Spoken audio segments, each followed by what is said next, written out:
આ જે મારો છે પ્રશ્ન એ વડોદરા શહેરમાં મોટા મોટા તંબુ લાગીને બૂટ છે, કપડાં છે, આ બધું વેચાય છે.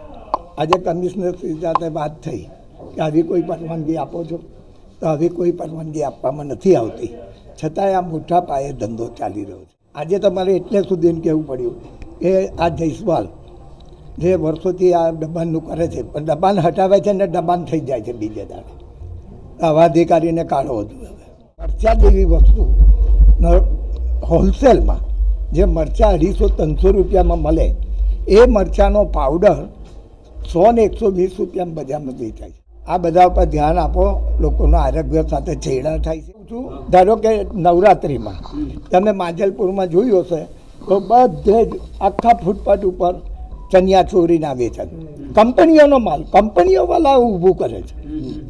આ જે બૂટ ને બધું જે લોકો જીએસટી ભરે છે, જે દુકાનોવાળા જીએસટી ભરે છે, આ વગર જીએસટી એ દુકાનો ઊભી કરે છે અને પરવાનગી બી નથી લેતા.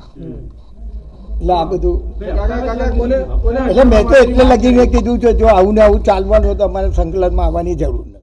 મેં અધિકારીશ્રીને સૂચન કર્યું છે કે પોતે પ્રગતિનગરમાં કાલે જાય અને ત્યાં જઈને લોકોના ઘરની હાલત જુએ.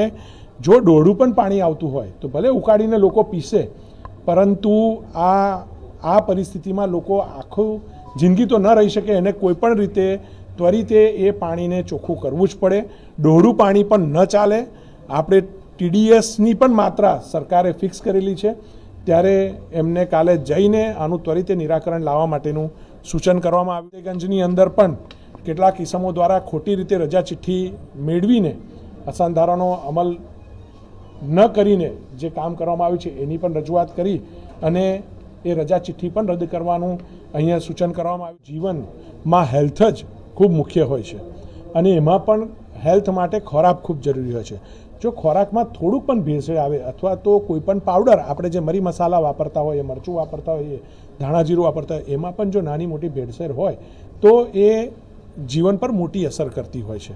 ત્યારે આની સામૂહિક રજૂઆત બધા ધારાસભ્યોએ કરી છે.